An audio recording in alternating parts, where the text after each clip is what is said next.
عابد زبیری صاحب thank you very much. ناظرین سابق صدر بار ہمارے ساتھ موجود ہے سپریم.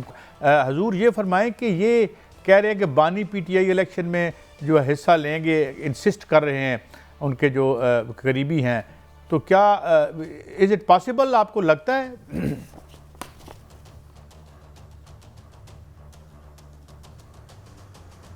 میری آواز شاید نہیں. بسم اللہ الرحمن الرحیم. بہت شکریہ.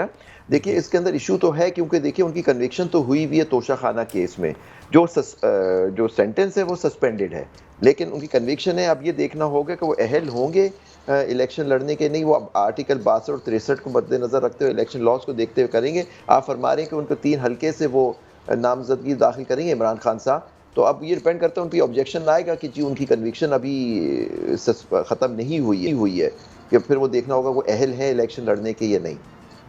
بسم اللہ الرحمن الرحیم. اس کا مطلب ہے کہ بظاہر جو سزا یافتہ شخص ہو کوئی بھی وہ الیکشن کنٹیسٹ نہیں کر سکتا. یہ ایک اسٹریٹجی کا حصہ ہے.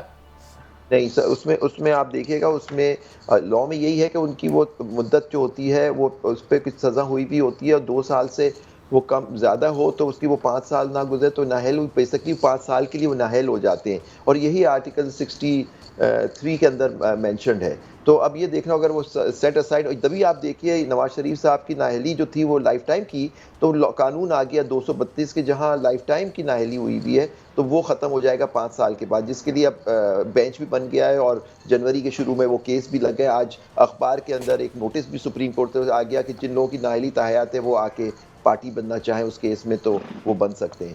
تو یہ دیکھنا پڑے گا کہ نااہلی ان کی کس طرح سے وہ اپنے کاغذات نامزد داخل کریں گے, لیکن آبجیکشن لگے گا, ہو سکتا ہے یہ ریجیکٹ ہو جائے گی. اچھا یہ بتائیے گا آپ کیا سمجھتے ہیں, جتنی عمران صاحب کو سزا ہوئی ہے اور وہ سزا ختم نہیں ہوتی, تو کیا آئینی اور قانونی طور پر وہ کاغذ ریجیکٹ ہو سکتے ہیں؟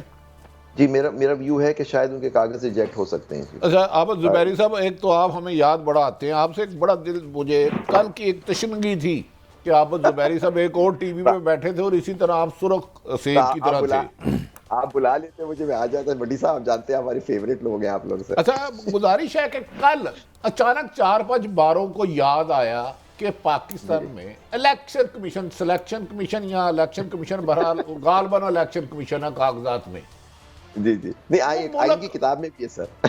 اچھا آئینی کتاب میں بھی ہے, لیکن جب وہ بندہ سلیکشن کی طرح آئینی ذمہ داری پوری نہ کرے تو پھر سلیکشن کا لفظ لگنے میں حرج کوئی نہیں ہوتا. اچھا گزارش ہے کہ انہوں نے کہا کہ ہمیں یہ فوری طور پر رزائن دے, اور جو جواز بتایا کہ 2 حلقوں کی حلقہ بندیاں ٹھیک نہیں کی, جیلم اور غالباً منڈی بہاؤدین یا کیا تھا قائی صاحب, جی تو اس میں جیلم والی تردید بھی آ گئی. لیکن اس پاکستان بار جو سب سے قابل احترام ہے سلوک بار, انہوں نے یہ نہیں بتایا کہ کس جماعت سے ناروا سلوک کر رہا ہے الیکشن کمیشن. کوئی ایک پن پوائنٹ نہیں کی. یہ 2 حلقوں کی پہ رزائن دینا 266 میں سے, یہ مجھے پیچھے کوئی اور گیم لگتی ہے, کوئی اور حالات لگتے ہیں.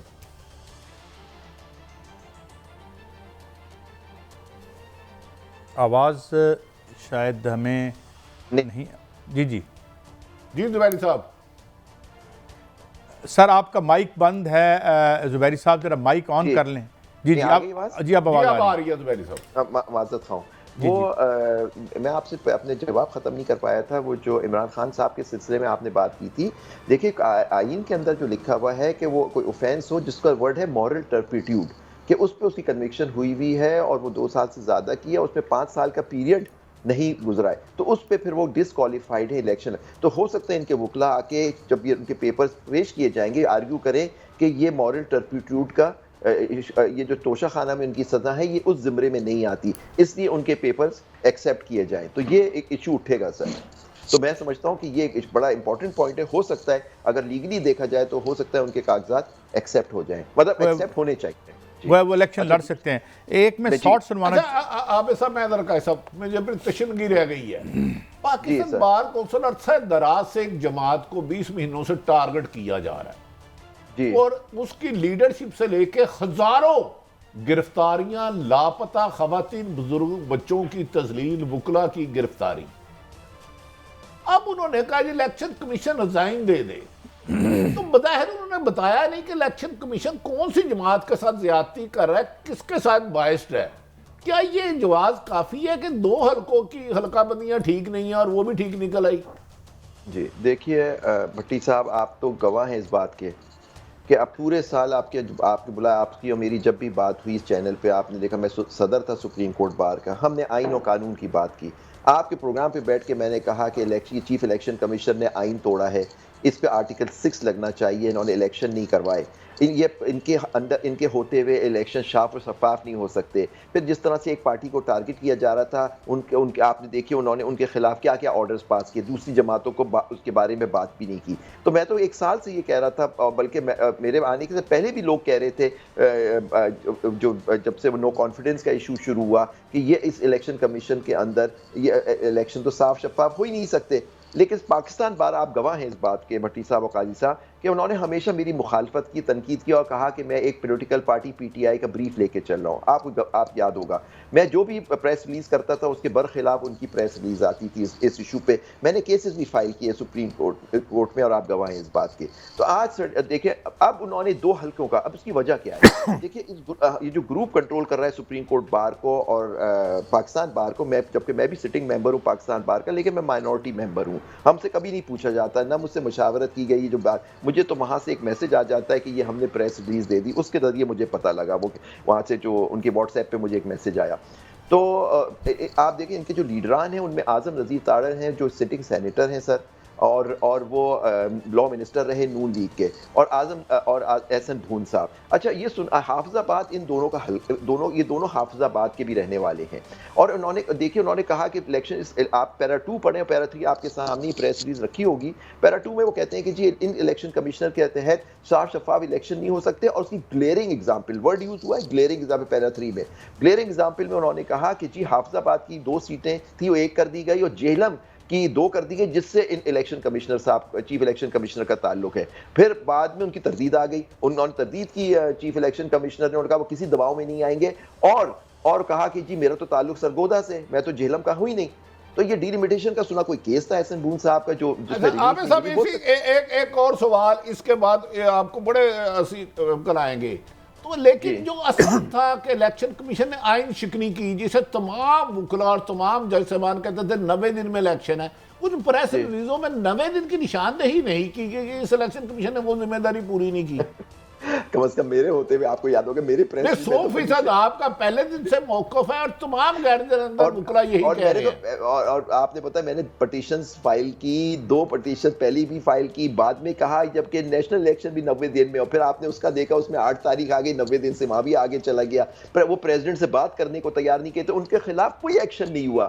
ایک بچے پہ جس نے کیس فائل کیا, ایک یہ جو آروز جو ہیں یہ جو بیوروکریسی افسر شاہی سے لیے ہوئے ہیں, اس کے تحت صاف شفاف الیکشن, اس پہ تو کنٹیمپٹ لگ گئی. لیکن جس آدمی نے آئین توڑا, آئین 90 دن میں نہیں کیا, اس کو کوئی اس کے بارے میں کچھ نہیں پوچھا گیا, اور اس کو کہا کہ جی یہی الیکشن کمیشن کرائے گا, آئین ڈیموکریسی کو ڈی ریل نہیں ہونے دیا جائے گا. کون کہتا ہے ڈی ریل تو ہو چکی ہے ڈیموکریسی. کیا یہ صاف شفاف الیکشن ہوتے ہیں؟ آج لوگوں کو فارم نہیں مل رہے سر. آج عمیر نیازی کے والد صاحب کا اسٹیٹمنٹ چل رہا ہے کہ جی مجھ سے فارم چھین لیا گیا. گجرانوالہ, آپ ابھی گجرانوالہ سے خبر آئی ہے کہ جی وہاں ڈسٹرکٹ کورٹ پہ جہاں آر او کے آفس کا پولیس کی بھاری نفری موجود ہے کہ ایک جماعت کے لوگ آ کے فارم نہ لے سکے. ہو سکتا ہے پنجاب میں یہی ہو رہا ہے ساری چیزیں. تو دیکھیے اگر فارم, اور نیازی صاحب کہہ رہے ہیں کہ میں نے جب آر او سے شکایت کی, کہنے لگا میرا کام تھا فارم دینا, باقی کام نہیں. فارم دینا نہیں, الیکشن کمیشن کا کام ہے صاف و شفاف الیکشن ہولڈ کرنا. آر او آپ کے لوگ لگائے ہوئے لوگ ہیں, ان کی ذمہ داری ہے کہ آپ کو فارم ملے اور آپ وہ جمع کرا سکیں. یہ ایڈمنسٹریشن کا وہ ڈی ایس پی کا نام لیا جا رہا ہے. وہ نیازی صاحب کہہ رہے ہیں کہ جی میں فارم نہیں لے سکا. کیا صاف شفاف الیکشن ہوگا؟ آپ نے صحیح کہا, یہ سلیکشن کمیشن آف پاکستان ہے. اچھا, اور صرف قبولی پارٹیز کا الیکشن ہوگا. اس کو ریفرینڈم ہی کیا لینا چاہیے میرے خیال میں. نہیں ریفرینڈم, ہاں یہ ریفرینڈم ہوگا جس پارٹی کو لڑنے نہیں دیا جائے. ابھی تو یہ بھی نہیں پتا کہ جی ان کے کینڈیڈیٹس کون ہوں گے, یا ان کو ان کا نشان بھی مل سکے گا نہیں. یہ آپ کو یاد ہوگا پیپلز پارٹی کے ساتھ بھی یہ ہوا تھا سر, ان کے تلوار کا نشان ہوتا تھا ان کا الیکشن سمبل. وہ آپ نے دیکھا جب ان پہ ان کو پارٹی کی انہوں نے کوئی نئی پارٹی بنانی پڑی جس کے ہیڈ ہے جناب ثابت صدر زرداری صاحب, انہوں نے ان کے پھر ان کا تیر کا نشان ان کا ہو گیا. تو یہ دیکھیں یہ پیپلز پارٹی کے ساتھ بھی ہو چکا ہے ماضی میں, تو اب اس جماعت کے ساتھ بھی ہو رہا ہے. ان کے لیڈران بھی سارے جیلوں میں رہے, سب پارٹیوں کے رہے, لیکن سر ایک جماعت کو کر کے تو پھر الیکشن کیوں کرایا جا رہا ہے؟ انہی کو کہہ کہ آ کے حکومت دے دی جائے. کیوں ہمارے عوام کا اتنا پیسہ لگ رہا ہے سر؟ فری فیئر الیکشن کرائے, عوام کو چننے دے. انفارچونیٹلی عوام کو اس ملک میں نہیں صاحب ایک اور سوال کا جواب چاہیے. کیا آپ سمجھتے ہیں کہ ایک سکتے ہیں جی پلیز حکم بٹی صاحب, آپ کو یاد ہوگا سوویت یونین کے لیڈر تھے جوزف اسٹالن, آپ کو یاد ہوگا سر. جی اور آپ کو یاد ہے ان کے بھی کمیونسٹ پارٹی میں ہر الیکشنز ہوتے تھے اور 99% ان کو ملتا تھا ووٹ کمیونسٹ پارٹی کو, کوئی اور پارٹی ہوتی ہی نہیں تھی, ون پارٹی اسٹیٹ تھی وہ. تو انہوں نے کہا لوگوں کو آپ کیوں الیکشن کراتے ہیں؟ انہوں نے کہا لوگ چاہتے ہیں نا الیکشن ہونا, ووٹ ڈالنے دو, جتنے ڈالنے دو جو ڈالنا چاہے. انہوں نے کہا پھر اگر وہ آپ کے خلاف ڈال دیں گے, یعنی فکر نہیں کرو, ریزلٹ تو میں نے اناؤنس کرنے ہیں.